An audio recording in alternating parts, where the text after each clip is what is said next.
save your life.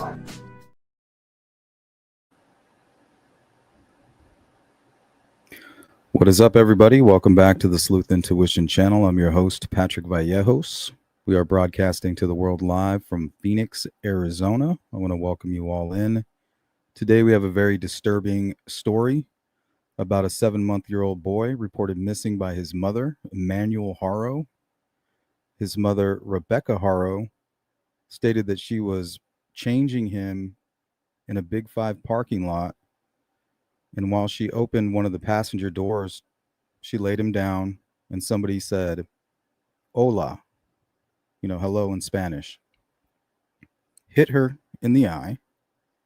And that's all she remembers. She woke up and her child is missing. A lot of inconsistencies being reported by law enforcement. So this is something that's being stated public by law enforcement. This is the angle that they're hoping to get help on from the public. She's no longer being cooperative, refused a polygraph. And right now, if she is innocent, this is not helping her case at all. Because right now, the entire public is sitting around waiting for charges to be pressed against her and not looking for somebody who kidnapped little Emmanuel. So if she is innocent, what she's doing right now is very devastating for her own cause. I'm not saying as a family member or a victim that you have to take a polygraph or anything like that, but you should continually work with law enforcement.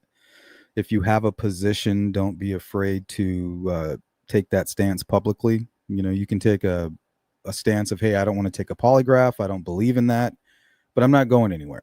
I'm still right here. If there's anything else that I can do for you, you let me know. I'll continue to answer your questions.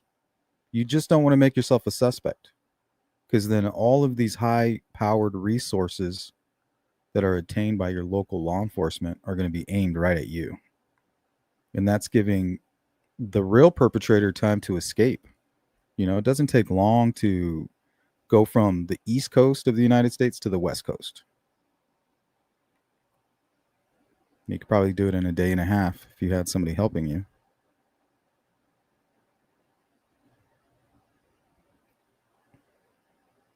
Welcome in, Tambi. Mark, what up? Lola, welcome in. Louise, good to see you. American. Patty, I almost skipped you.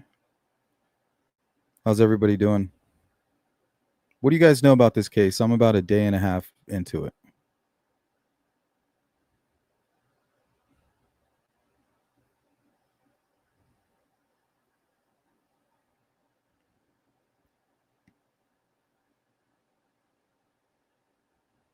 So there's Emmanuel.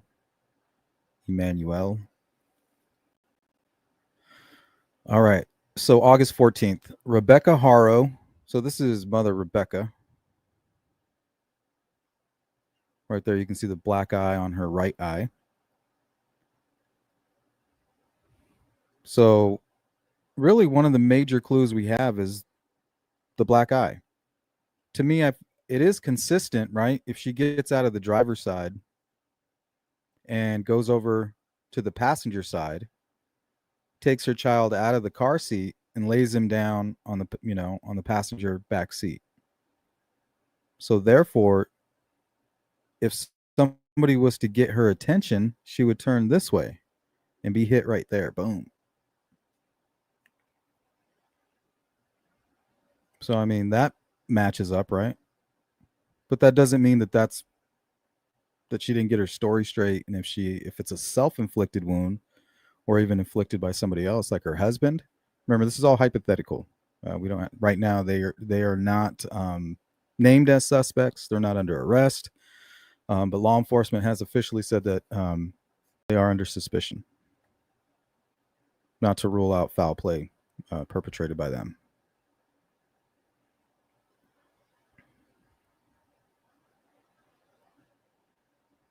The husband, Jake.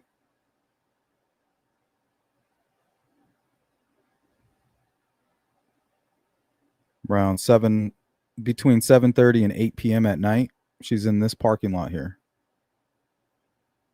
Kind of late, right?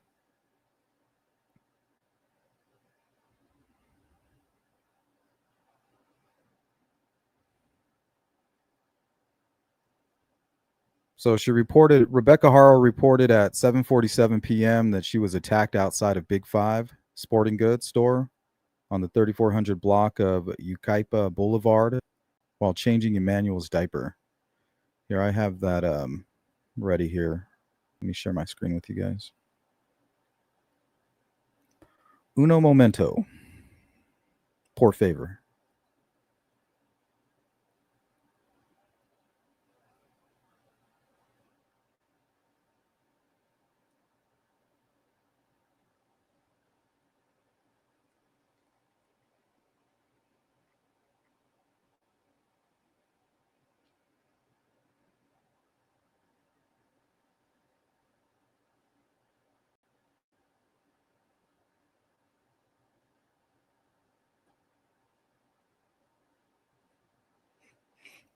I'm not exactly sure where the Haros live, but this is where the incident is reported to have taken place here.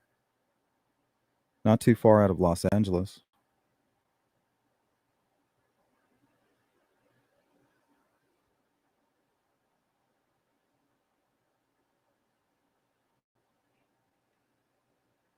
So the weather would have been around anywhere between 90 and 70 degrees around that time, probably closer to 70, 75.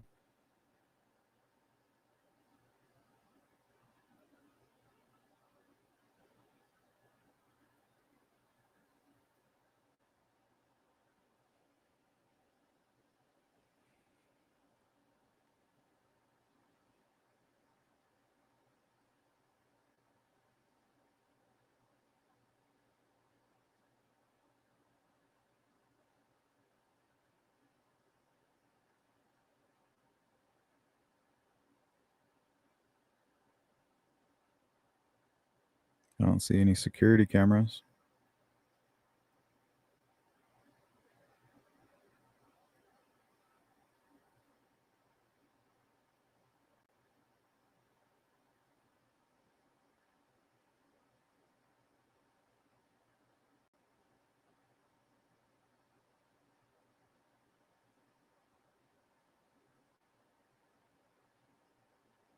Looks like we have a camera right here, pointed right at the parking lot.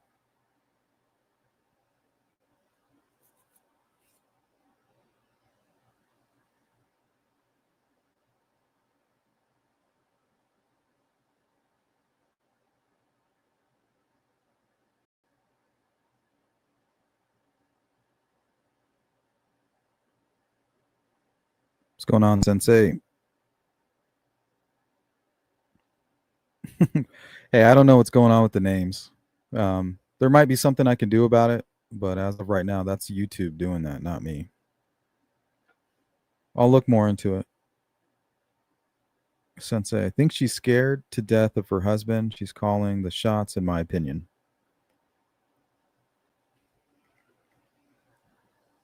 Well, let's take a look at this. Here, let me read a little bit more and then we'll listen to some of their interviews.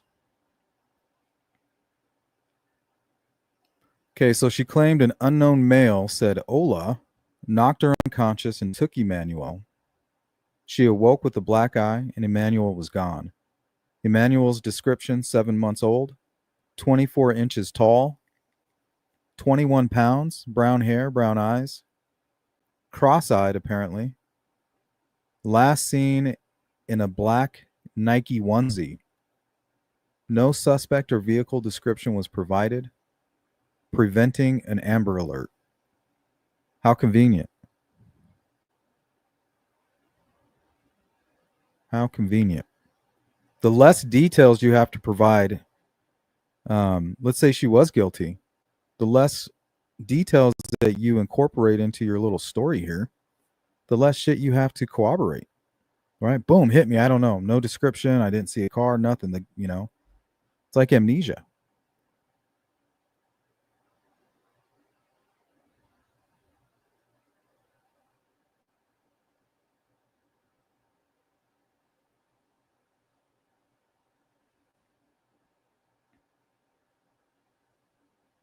Okay, San Bernardino County Sheriff's Department interviewed Rebecca, and I think that's Rebecca with the C. I know there's a typo in my thumbnail, but in my title of the video, I believe it's with the C, and that's how I wrote it out. So Rebecca and Jake Haro. Rebecca's account had inconsistencies, and she declined to continue the interview and confronted, requesting a lawyer, stated they cannot rule out foul play. Extensive searches using K9 units, helicopters, and deputies from San and Riverside counties yielded no trace of Emmanuel. On August 17th, investigators searched the Haro family home in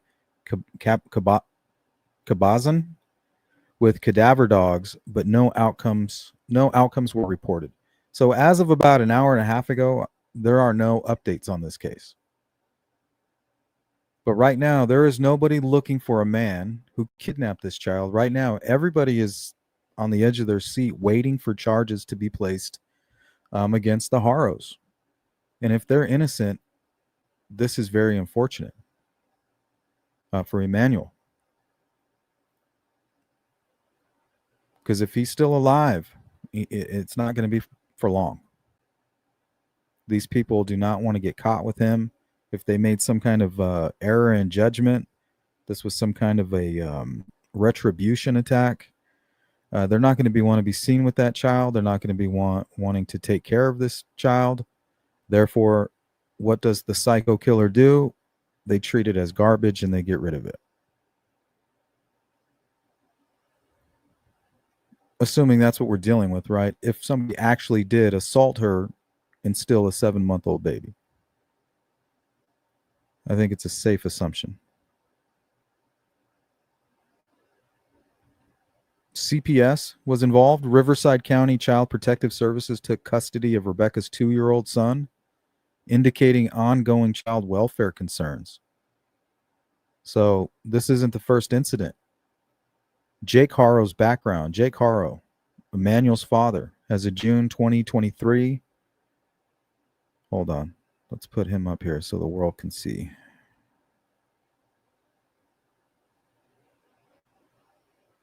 So Jake has a June 2023 felony conviction for child cruelty from a 2018 arrest in Hemet with 180 days served and 48 months of probation.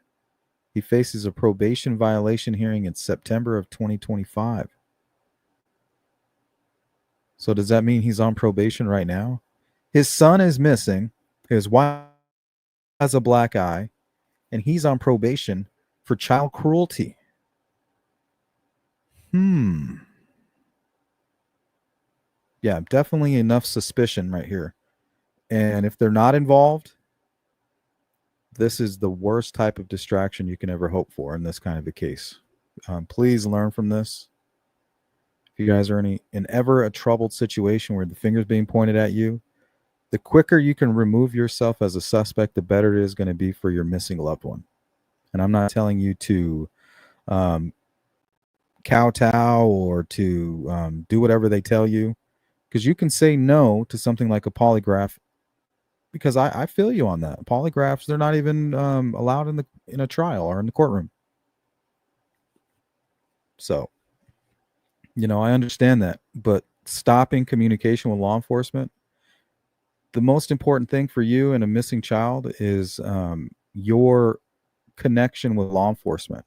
You need to stay connected. You need to stay in there with them. You need to be part of the team as much as possible.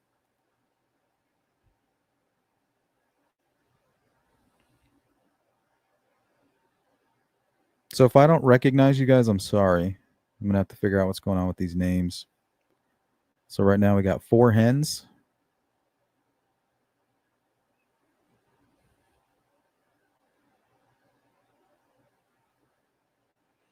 So he's on probation right now for child cruelty from a 2018 arrest.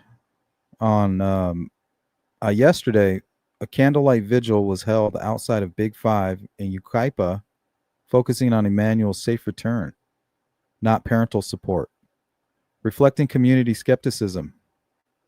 Attendees like Jackie and Heather Walker emphasized hope for Emmanuel while avoiding speculation.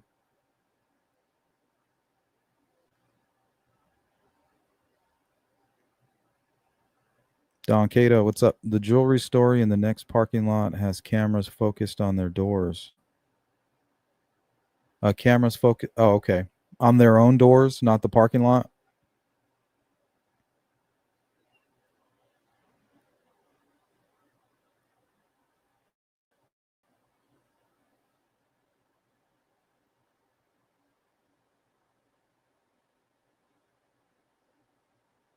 Yeah, so it looks like you got another one right here. Unless that's a light. I can't tell what that is.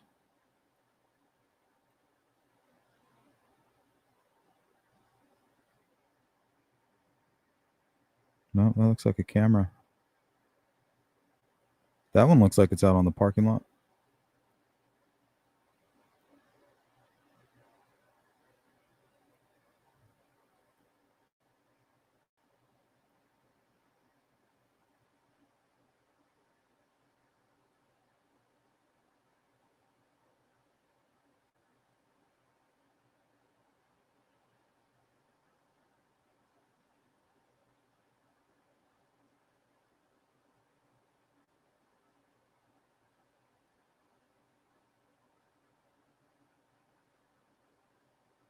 Yeah, I don't see any cameras on Big Five.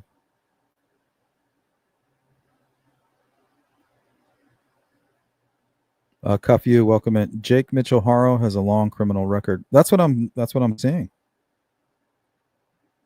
The family, some of their family members, I see were charged with murder. So that's why I'm not doubting her story either, right? You know, somebody who's trying to exact revenge. But we've seen these types of confessions before, haven't we? Here, let's watch their interviews, and then I'm going to show you one that stood out to me of a famous crocodile tear case, and we'll compare those here in a second. Car seat, and I laid him down and so I could get his diapers ready. And somebody said, "Hold on, let me stop sharing this." All I remember, and I saw white, and him out of the car seat, and I laid him down and so I could get his diapers ready. And somebody said, Hola, and that's all I remember. And I saw white, and a hearing sound. I fell on the floor, and I said, as I got up, I couldn't find my son. I checked all around my truck, and I ran into Big Five, and I asked the lady if she saw a baby or someone with a baby. She said no. It was a happy boy. He smiled. Mackenzie loved to kiss him. He was a healthy baby. He was crawling. He was kicking. He was playing with his toys. Whoever took our son, please give him back. You guys asking you to help us find our son.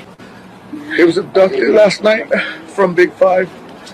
Somebody struck my wife while she was trying to change his diaper.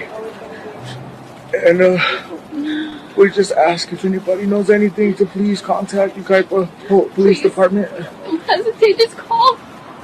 His name's Emmanuel. He's 7 months. He's 7 months old. Been notified of any information yet by local authorities? No, we have not. They haven't told us nothing. They said they don't have any major updates. Do you guys plan on doing a local search of your own? We are at 4 o'clock here at Yucaipa. I can't call it. What's up, Fishy? Why would they take her kids and go into Big Five? No, she was asking if they seen anybody with the child, you know, maybe walking by or, you know, just asking. Who else are you going to ask? You can't just stand out in the parking lot, you know, asking the cars.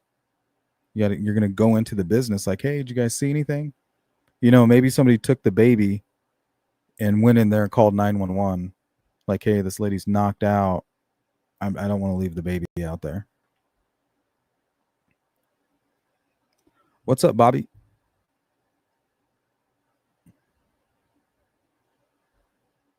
CJK, the creep right there has an assault record on children. Yeah, I think he has a pretty lengthy rap sheet. CJK says fake emotion, in my opinion.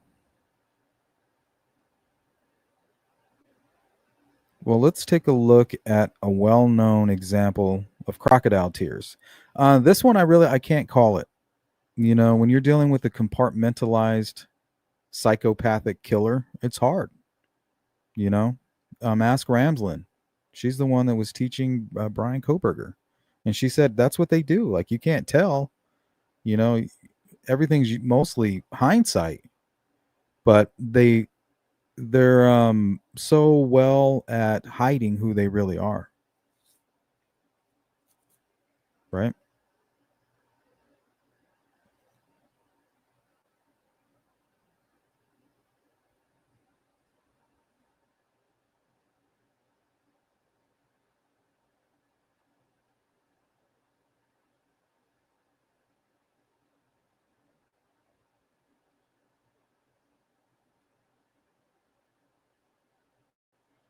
People everywhere looking for them. I mean, you know, you can hear the helicopters are there, and but they haven't seen anything, and it's crazy. I just, and it's been since 9 o'clock last night, you know, and I really thought that when it got daylight they would find them just in a heartbeat, but was there anything about the demeanor of the man? It's like that gives you concern? Something weird.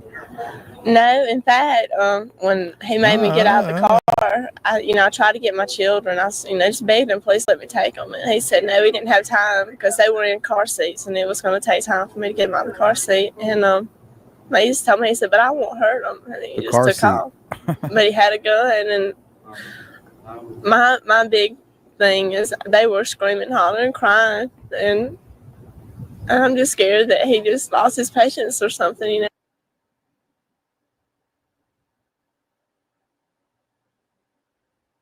Out of the car seat, and I laid him down and so I could get his diapers ready, and somebody said, "Hola," and that's all I remember. And I saw white, and a hearing sound. I fell on the floor, and I said, as I got up, I couldn't find my son. I checked all around my truck, and I ran into Big Five, and I asked the lady if she saw a baby or someone with a baby. She said no. It was a happy boy. He smiled. Mackenzie loved to kiss him. It was a healthy baby. He was crawling, he was kicking, he was playing with his toys. Whoever took our son, please give him back.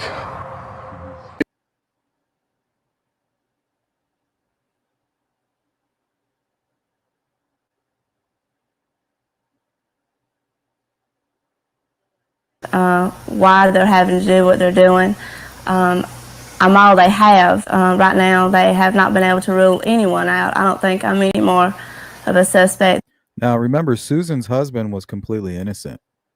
He was completely destroyed. So that's when you started seeing them together. She started using him as kind of like a camouflage. She doesn't have any emotion. She's a sadistic psychopath, right? She can kill her own children just to get what she wants, right? It's benefiting her. It'll alleviate a problem. She doesn't see them as precious children that she's going to raise up and they're going to conquer all their goals. They're going to have grandbabies. She doesn't care about any of that. She's like, oh, just kill him. Him, on the other hand, he's going through those motions, that grief. She doesn't understand what he's feeling. She needs him with her to face these cameras because all she has to do is do her best to mimic what he's doing, and she might get away with it. Than anyone in this case right now. It's very painful to know that anyone would think that either of us had anything to do. So notice here with him, he's not crying, right? He's already cried. He's cried already. Now he's pissed. But when somebody's faking, I feel like they're constantly crying, right? The Stephen Stearns. His eyes are bloodshot, and he just, every time you see him, he feels like he needs, because he doesn't know what grief is. Stephen Stearns doesn't know what it means to be grieving. He has no clue. He thinks it's somebody with bloodshot eyes and sniffling around. This is what grief looks like right here. This is real grief. With this abduction of our children. But me and my wife know the truth. I do understand why they're having to do what they're doing. So stone cold. Let's find our son. He was abducted last night from Big Five. Somebody struck my wife while she was trying to change his diaper. And we just ask if anybody knows anything to please contact Yucaipa Police Department. Don't hesitate, just call. His name's Emmanuel. He's 7 months. He's 7 months old.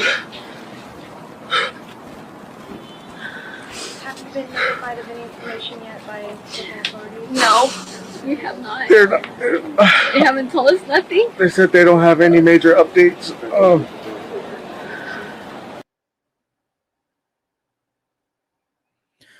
The diaper threw me off, Auburn. I got a hint of honesty from that. You know, kind of saying something like that on national TV, you might be a little embarrassed about it, you know? Like that's something you just say around the family. Like, hey, pass the diaper, you know, like baby talk. But for that to just kind of slip out like that, it seemed authentic. But then again, you have to remember, people who can compartmentalize the crimes that they can commit can come out here and even fool themselves. Like they've been rehearsing so much that even part of them has started to believe that they are innocent. Like they really believe their story. Like my wife was attacked and the baby was kidnapped. After a while of rehearsing it and trying to play that role, part of them is able to compartmentalize that and even start to believe, hey, at certain times I didn't do this, you know, because I'm not even acknowledging it. I've tucked it away somewhere back in my mind. Do you guys plan on doing a local search of your own? We are at, Yeah, we have 4 o'clock here. Are you? I did hear something about blood. Here, let's continue on here with these notes. So Jake on probation for child cruelty from 2018. He's still on probation for that. That's highly suspicious, Jake. And I feel like when they're going through their interview, they have a checklist of items that they've kind of rehearsed. Like, hey, we need to get our story straight. And I'm just going to go through those motions in front of the cameras instead of just truly grieving. But I could be wrong. Like I'm saying, I can't call it right now.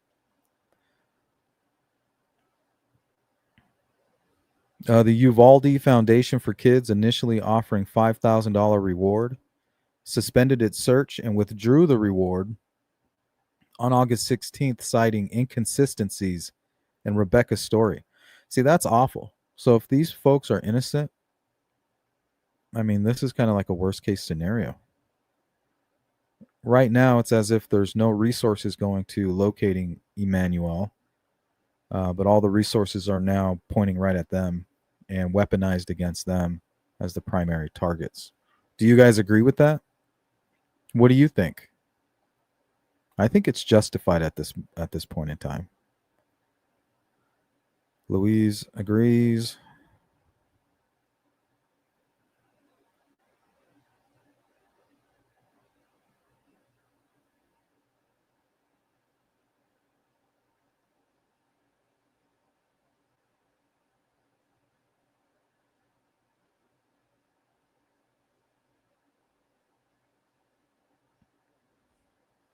I think, let's go to Sensei. I think people respond differently, but innocent people don't try and fake their emotions. Yes, and that's kind of what I was trying to point out earlier. Thank you for articulating that for me. If you can't cry, you don't pretend to. And if you do cry, it's not just tears. It's a bodily reaction. Yeah, it's like almost like you can't walk. Yeah, but that's a great point. But innocent people don't try and fake their emotions. Like, hey, some people aren't going to react the way you think they should be reacting, all hysterical. Sometimes people are in shock. It takes them days. And then the grief just hits them like a freight train. You know, that happened to me when my friend's sister passed away. It was just out of nowhere. Right? It was about a week later. I was on my way back from lunch. I was in a coworker's car, I was in the passenger seat, and it just hit me like a ton of bricks. So you never really know. That's what we're looking for. We're looking for something just unpredictable. But people who are faking their story, they're kind of giving you like a written version, like a script, right? And they're going through all of the boxes. They're checking all the boxes. The incident at the Big Five, we have no details, right? The less details, the better. I don't know who hit me. I think it was a guy. Sounded like a guy, right? That's perfect. The less details, the better. If you come up with some elaborate story, those detectives will trip you up quickly. Remember, you ever seen that movie Menace to Society? You bought the bottle of beer at 11 p.m. Yeah. Kane says, yeah, definitely bought the bottle of beer at 11. All right. Okay, who was with you? He says, nobody. Okay, but you told me, right? You bought the bottle of beer at 12:30. Kane says, yep, definitely bought the bottle of beer at 12:30. Well, you know what you done did? You know what you did right there? You done fucked up, right? You done fucked up. So they just the more information you're giving to law enforcement, the more they're trying to see if you're lying to them.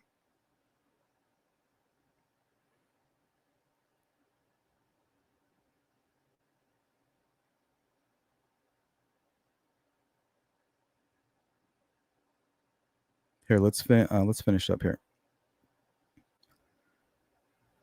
Okay, so there was a report that police found traces of blood during the investigation, possibly at the Haro residence, though this is unconfirmed at this moment. Law enforcement planned to excavate land on the Haro property yesterday, but no official reports confirm this. But I did have a video. Let me see what I have here.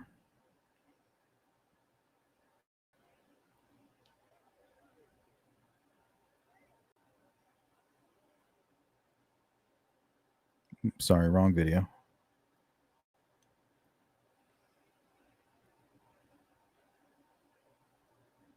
The hell did I do with that?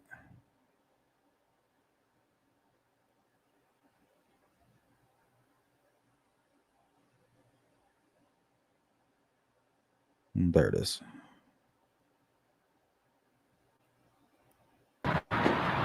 So this is law enforcement activity. I can't remember who posted this on X, but somebody was just right out front. There's a lot of activity here. They don't stay very long, but I don't know if they're serving the search warrant and telling them like, hey, we have permission to bring the excavator. There's really nothing you can do about it. Here's the search warrant. We'll be here tomorrow in the morning, or they'll get set up immediately.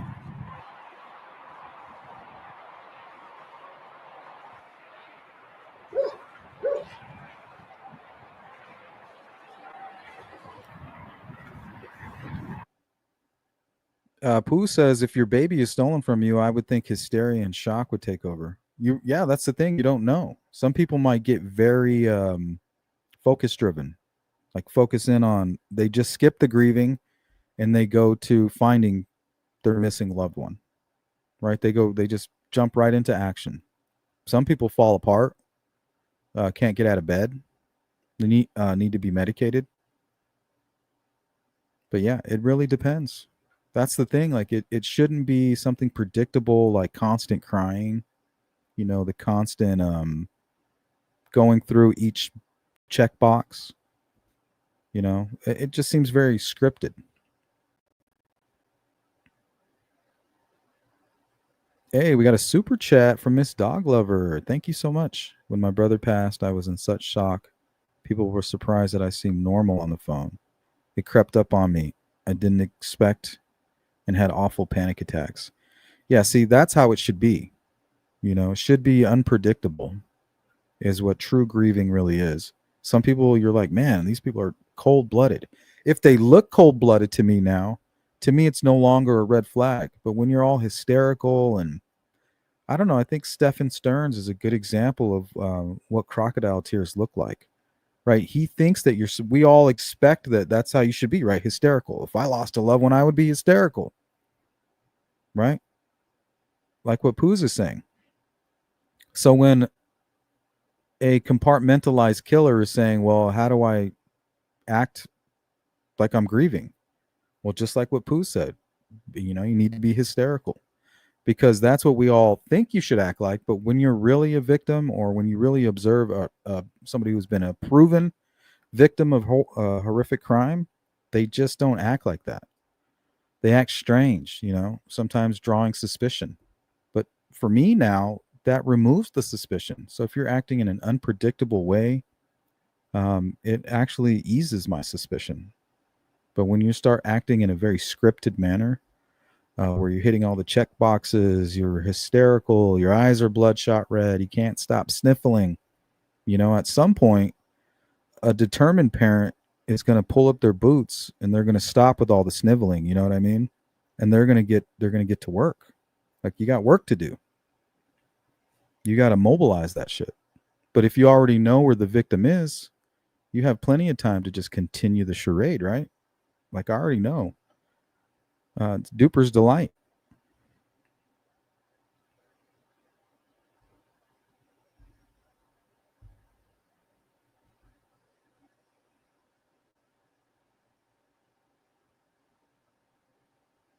Jenny Bear, I would need meds. I wouldn't want to talk to anyone. Yep.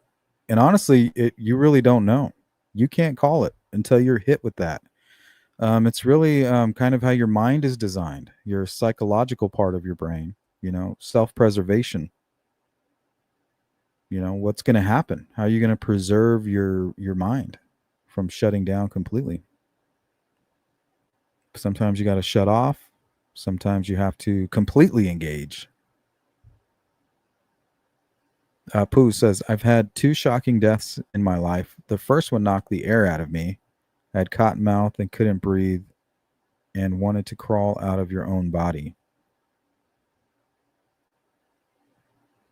Why would he be allowed around any children with his past charges?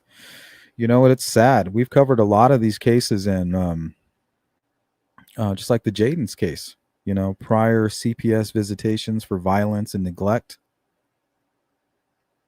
Right now, I just feel like there's no systems in place for that, and it's sad.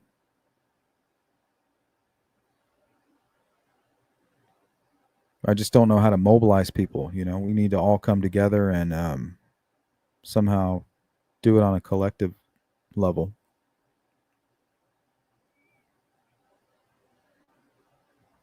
Okay, let me read on here. So K9 scent tracking dogs failed to detect Emmanuel scent at the Big 5 parking lot. Did you guys hear that? But that kind of makes sense, right? We hear that it's hard to track on pavement.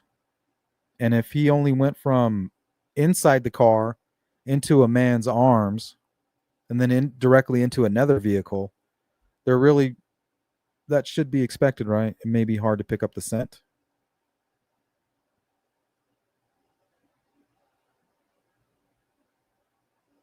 So I don't know how that works. But either way, they didn't pick up a scent of Emmanuel there.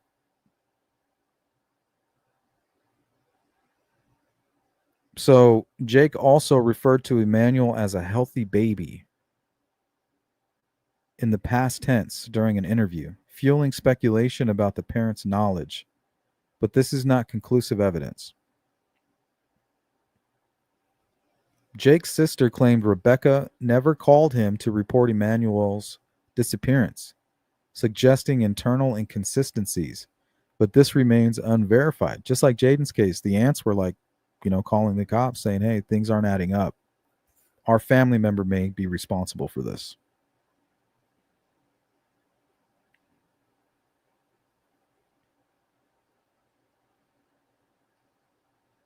Okay, so as of today, neither Rebecca nor Jake have been named as suspects or charged.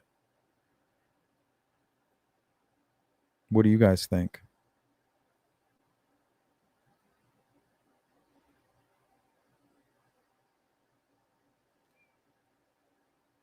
Okay, so some of the evidence was, of course, the black eye.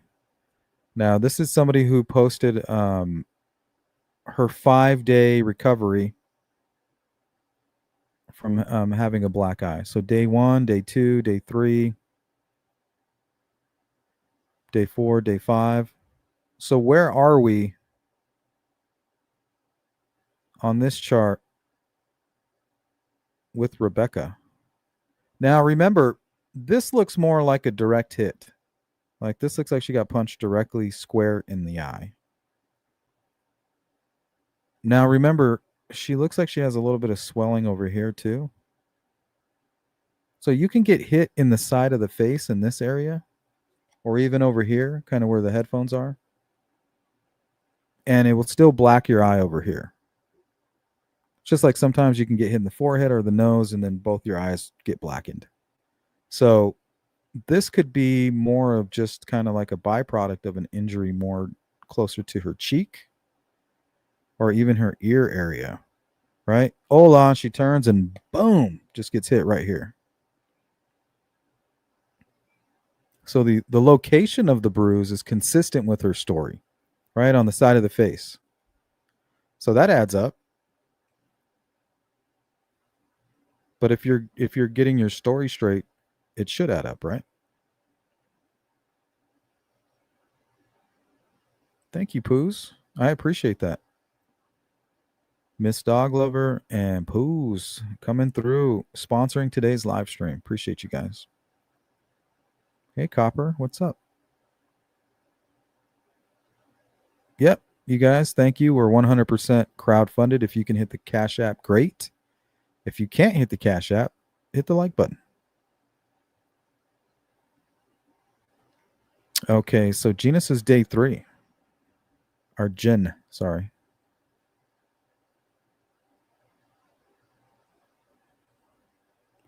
I was thinking more day 5, honestly. Right? See like this bruising here? It's like very subtle. So either it's like not direct bruising, because you can really get hit anywhere in the face and bruise under your eye like that. Trust me, I know. Been in plenty of fights to know that. So this is more direct. But let's say she did receive a direct hit. Do we know where? Did she state where she was hit? Because if she was hit directly like this woman was, then she's kind of showing up more on the day 5 scale.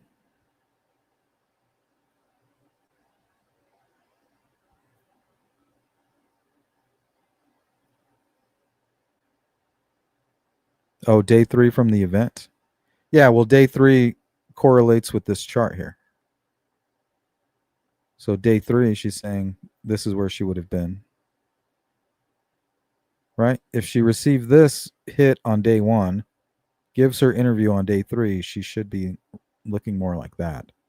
But that's if she took a direct hit to the eye. If she took it to the side of the head, and I do see some swelling there, it might be consistent with what we're seeing on her actual face right now or during the interview.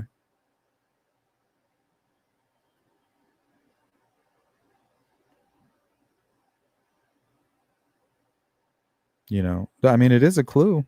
You know, she's incorporated into her narrative here.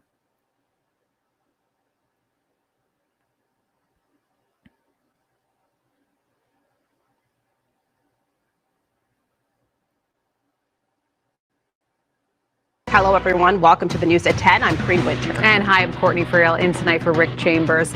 Now at 10 o'clock, where is baby Emmanuel? It has been over 48 hours since anyone has seen the 7-month-old who was reported missing by his mother in San Bernardino County. And tonight, investigators saying they cannot rule out foul play in his disappearance. The boy's mother says that she was attacked Thursday in the parking lot of a Big 5 in Yucaipa, and that the attacker took off with her baby. Now deputies say there are inconsistencies with her account of what happened.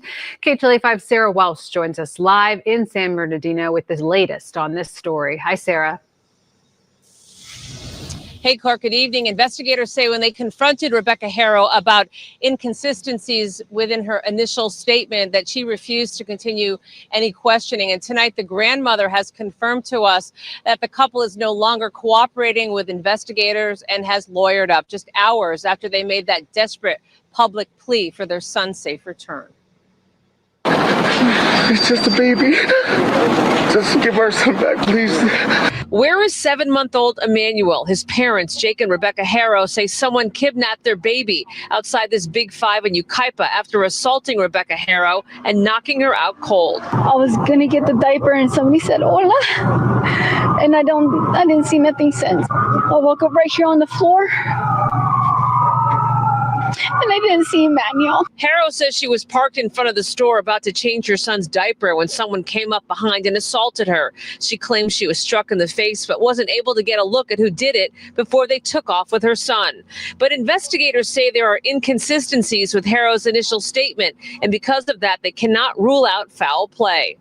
They're not going to hurt that baby. That couple were just homebodies. The baby's grandmother is adamant the couple is innocent. She says Emmanuel is her daughter's pride and joy and that she waited years to have a baby boy of her own. The grandmother also says investigators asked her daughter to take a lie detector test, but her husband said no until they had a lawyer. She's just going crazy, she can't handle it anymore. She says her daughter is receiving death threats and her 2-year-old has been removed from the home as the search for baby Emmanuel goes on 48 hours after his mother claims someone ran off with him. And we have learned tonight that the baby's father does have a criminal record, and the grandmother told us that investigators were out at the couple's home in Cabazon, searching the home with cadaver dogs and also digging up parts of the property. We tried to reach out to San Bernardino County investigators for any information on that, but they aren't taking any more questions today. Meantime, they are asking anyone with any information about this case, anyone with any information on the whereabouts of baby Emmanuel, to give them a call. And you can do it anonymously by calling 1-800-78-CRIME. Karina and Court will send it back to you in Hollywood. To be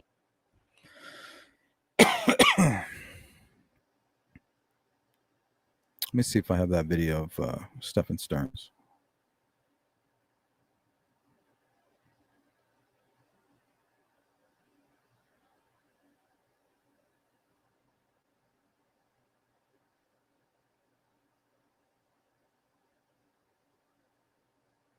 You know what? I don't even want to watch it.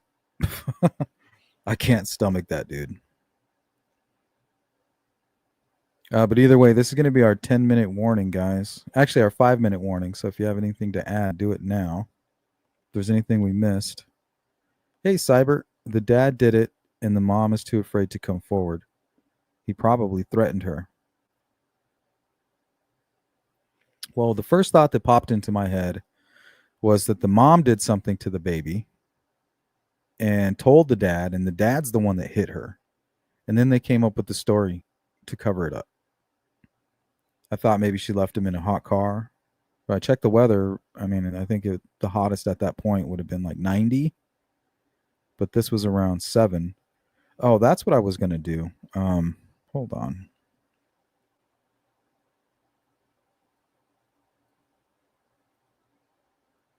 So remember, we learned a little bit about geoprofiling. So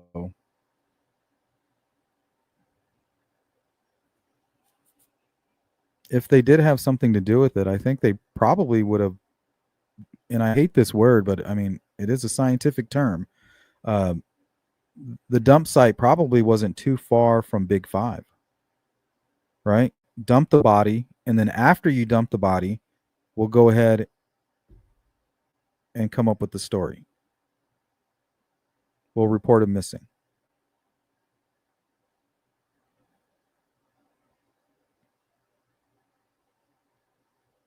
Right? You can't report him missing when you haven't dumped him, dumped the body yet.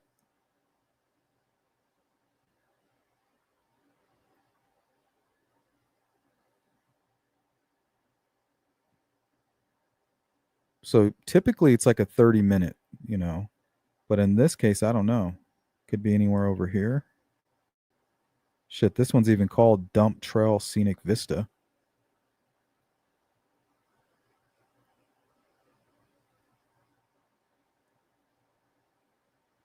Dump Road.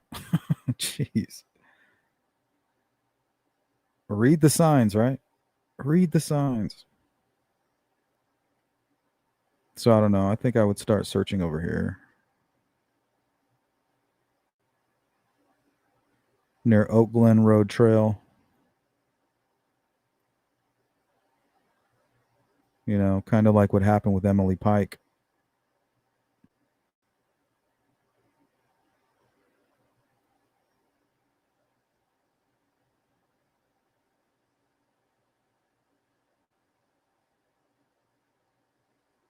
Georgie says, have you noticed his sore-looking knuckles? Plus, who wears a sweatshirt in that hot weather? Yeah, look brand new, too. That did stand out to me. I was like, man, you're wearing a brand new jumpsuit. Like, are you worried about what people are going to think about you? I thought that was a little unnatural. But then again, it could just be like something that just happened. Maybe not by design. All right, geoprofiling. We're looking for an anchor point. So I'm assuming they dumped the body, the baby Emmanuel, probably somewhere like in a rural area like this. Drove down to Big 5. Probably already was struck in the face or maybe struck shortly before this by her husband or herself.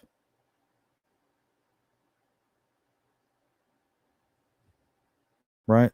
Does everything. Lays down on the ground, maybe hoping somebody will see her and ask her what happened. After laying down on the ground for a while, realizes nobody's going to see her. Then she comes running into Big 5 to sell it and to jumpstart the story.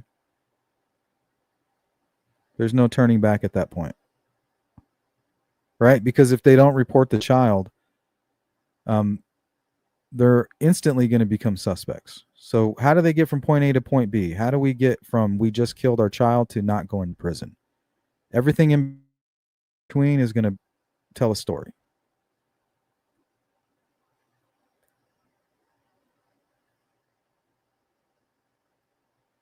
So there are a few rural locations, some deserts over here too.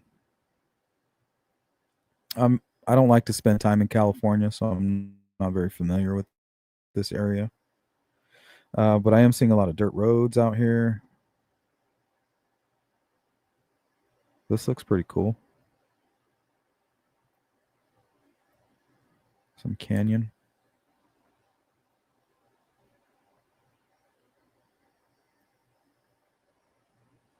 Yeah, but the first thing that stuck out to me was this area right here.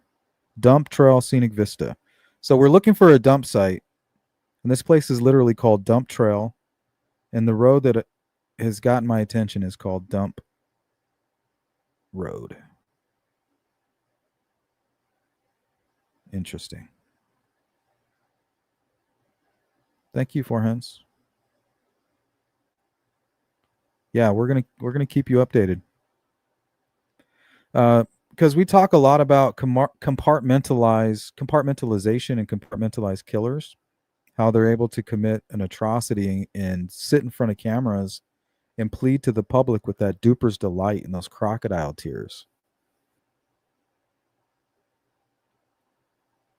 You know, so if it was me, I think this is where I would start looking. And I think you could probably do something pretty general. Maybe looking for like a plastic container, plastic bags. And it sounds gruesome, guys, but this is, you know, this is the world that we live in. And these are the techniques that are used by killers, right? They're trying to figure out how to get from point A to point B. I just committed a murder. I don't want to go to prison. So now what? Well, let's come up with this elaborate story. We'll put the body in a tote and we'll bury it out in the desert.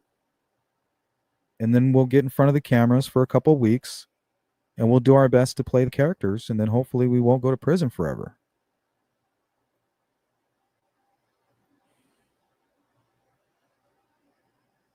So something bad happens at home. They pick this location as the dump site, dump road. Pull into the Big Five for whatever reason. I'm assuming, most likely cameras. Okay, no cameras. We didn't really find any cameras pointing into the parking lot. And then they launch the play. Now, if we're completely wrong, which we could be, we meaning me, Rebecca hasn't done a service to her cause at all. The last thing you want to do is become a suspect while your child is missing. All of these resources that could be weaponized against a kidnapper are now going to be focused in on you. And that's the last thing that you need when your child's missing. Because you're working against the clock, right? You'd be lucky if you have 48 hours. Most cases, they don't. They have just hours.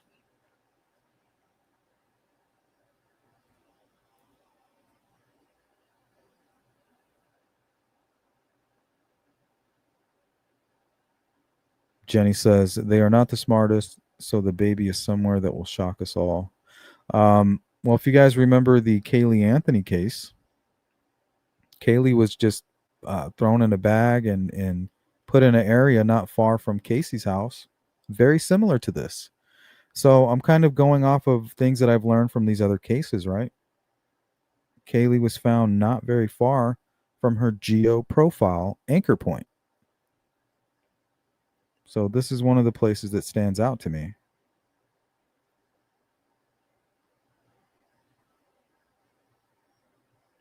Because it's like off the same road.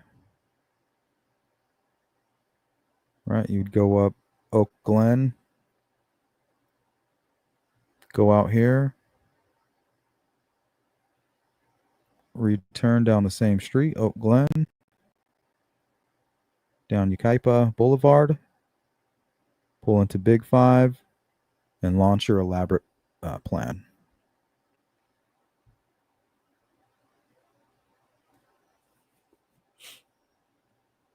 See, but just like Richard Allen, Rebecca, if she's guilty, she's jumping the gun, right? Oh, you guys are pointing the finger at me. We're like, no, we're trying to solve a crime. We're trying to figure out where your baby's at. Nobody's pointing the fingers at you. We're trying to eliminate you. But same thing with Richard Allen, right? They're trying to eliminate him as a suspect, and he overreacted, right? I'm not trying to become the fall guy. Nobody else acted like that. You're the only one that's ever overreacted to this. Similar to what it sounds like that's what Rebecca did. Like, we're not accusing you, but we have to call out the inconsistencies, right? You understand? No, I don't understand. I'm getting an attorney. So there you go. All right, guys, that is going to do it. If you need to get a hold of me for whatever reason, holla at your boy. Hit me at the email address, sleuthintuition@gmail.com. Remember, we are 100% crowdfunded, so if you can hit the Cash App, that's greatly appreciated. It goes to gas money and efforts for boots on the ground. And also, don't miss tomorrow. We have a special guest, Hannah Shakespeare. She's been kind enough to agree to hang out with us for an hour or two. That should be a lot of fun. So I'm looking forward to that. Don't miss it. And the rest of you guys, don't do anything I wouldn't do. I'll catch you on the flip side. Peace. I rest my case.